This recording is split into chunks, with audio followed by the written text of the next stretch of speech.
бүгүнкү жүргүзүп жаткан иштери кандай болуп атат? Биз чогуу күбө бололу. Жок, сургуу жооп бериңиз. Мусташасын мен кызбейм, мен анын акчасын. Жооп берип коюңуздар. Аягына чейин жооп берип коюңуздар дейм. Биз бербейбиз, аны сунушту сиздер бересиздер. Жок, айып пулдун өлчөмүн мыйзам чыгаруучу орган бар, жогорку кеңеш, жогорку кеңеш карайт. Күнүнө канча акча түшүп атат силерге? Бизге түшпөйт. Вега компаниясына Түшпөйт. акча албайсыздарбы? Албайбыз. Штрафтарды түшүргүлө. Биз төлөбөйбүз. Уже дефолт. Экзаменге канча алат экен? 5. Только через доверенные лица. Атактын албай. Коррупция жоюлат. Жоюлду. Жоюлган. Коопсуз шаар долбоорунун чыныгы жүзүн, анын учурдагы коомго тийгизип жаткан таасирин ачып берүүгө багытталган журналисттик иликтөөбүздү сунуштайбыз.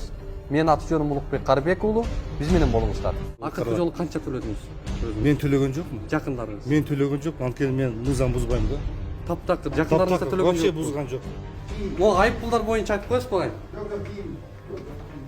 Жооп берип койбойсузбу эми? Мен төлөгөн жокмун. Мен машина айдабайм. Жакындарыңыз сизге таандык унаалар канча айып пул төлөдү? Мен эми кыздарым айдайт. Анча нарушитель этпейт бирөөсү 1 жылда 3 000 төлөйт окшойт. Мен нарушение кылбайм мен. Мен өзү негизги адистигим транспорттукмун. Бир да жол нарушение деп бериңизби? Же бир жолу нарушение болуптур. Это баягы передвижной мен көргөн эмес экенмин. Мен вообще чындыкты айтсам, акыркы мезгилде мен төлөгөн эмес. Таптакыр төлөгөн жоксузбу? Таптакыр төлөгөн. Чындык. Жакындарыңызчы? Жакындарымды что-то сурап туруп, бирок төлөдүк, по-моему. Бир жол төлөйм. Акырын айдайм, 60-тан ашпайм. Жакындарыңыз канча төлөдү? Я, Жакындарыңыз. bilmem бирдеке. Ушул айып пул азбы же көппү? Өлчөмү негизи. Ошо мындай тартип кылыш үчүн көп эмес. Жакшы эле, Жакшы эле. Негизи сиз акыркы жолу канча айып пул төлөдүңүз? Төлөй элекмин. Мен кайла бузган жок. Кээ бирлери кымбатыраак да, бирок кээ бирлери баягы адам өмүрүнө коркунуч алып келгендерди биз катуу кармашыбыз керек. Андан башка жеңилдете турган жагдайлар бар ал жерде. Сиз канча жол төлөдүңүз акыркы жолу? Мен бир 3 жол төлөгөндөн кийин нарушение кылбай калдым. Жок, мен жол эрежени бузган жокмун. Штраф төлөгөн жокмун. Мен ойлойм, негизги Жакындарыңыз төлөдү? жакындарым. Ачылгандан бери коопсуз шаарда. Жолдошум төлөдү бир эки жолу. Сиз акыркы жолу канча төлөдүңүз эле? Мен балдарым төлөдүм, анда айдап машина айдап. Негизи кымбат эмеспи агай? Кандай болот? Айып пулдар эмне болот? Азаябы?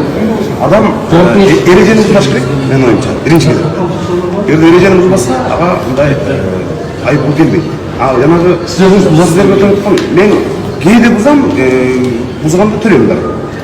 Жанагы тез төлөсөм 50% жеңил деп коет. Бирок адатта мындай бир айда бир эки жолу, бир жолу бузган учурлар болот. Ошондо мындай төлөшкө турат. Кымбат. Сиз айткандай кымбат. Сиздер бекиттиңиздер болсо. Биз бекиткен эмес, албетте кымбат. Бирок Качан азайып? эгерде эрежени бузбай, жанагы сиздер көтөрүп аткан канча жерлерде түшүнүксүз жерде болуп коебу. Ошондон бузса, менимче мындай элге биз сиңиришибиз керек да. Сиз нааразы болуп жаткан айып пулдардын өлчөмүн дал ушул жогорку кеңеш бекитип берген. Алар деген сиз алып жаткан айлыкты кирешени өздөрүнүкүнө салыштырып алгандай. Болбосо элдин социалдык экономикалык абалына дал келбеген айып пул өлчөмдөрүн бекитмек эмес да. Сизди кыйнап жаткан айып пулдун өлчөмүн арзандатуу жөнүндө азырынча камыныша электей. Штрафтардын өлчөмү жанакы. Бул аябай эле жогору биз үчүнчү бир карапайым элге же айлыгы жок болсо, же иштеген ишибиз болбосо, же пенсиябыздын кебетеси 3000 сом болсо, анан булар 10.000 сомдук, 16.000 сомдук штрафтар салып турса, бул просто элдин жонунан кайыш алган болуп атат. Ушуну бир теске салган бир киши барбы бизде? Мына жаңы бийлик келди. Мына эң оңолобуз деген сайын эле канча элдин канын соруп атат буларчы. Келсең булар система билет, биз билбейбиз деп мына тура беришет экен. Мен кимге бар? Мен мисалы үчүн мен ошол акча айлыгым жок болсо, ошону каяктан алып төгүшүм керек мен мисалы үчүн. Долбоордун авторлору, эксперттер, адистер жол кыймылы боюнча тарифти бекитерде кандай экономикалык негиздемеге таянышкан? Элдин социалдык экономикалык абалын канчалык эске алган?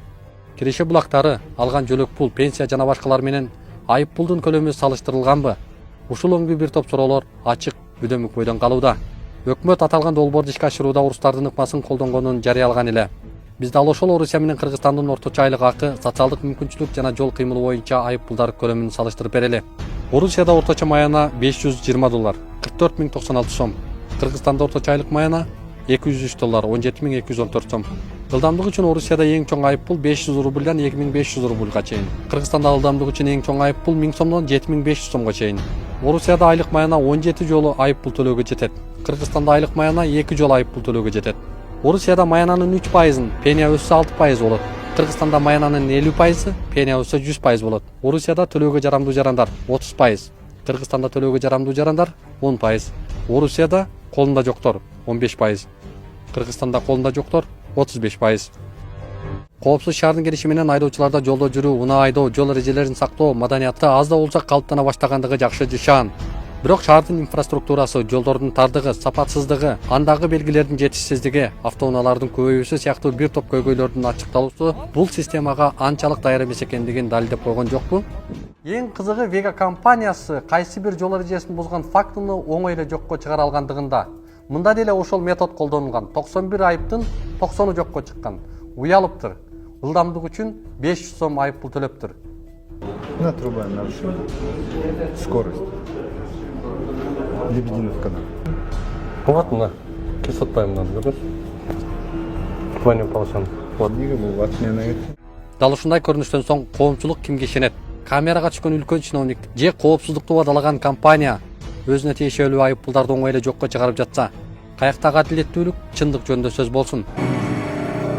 Elingdin geleceğin bugün oylon, al üçün mekeninde suyup oygon, jеңишке жет алабыз еңсеп жүргөн, элимде жан дүйнөңдү келен койсоң, тар жолдо тайгаланса канча жаның, багыттан алга деген чарчабаган, сырга коштоп жүрөт.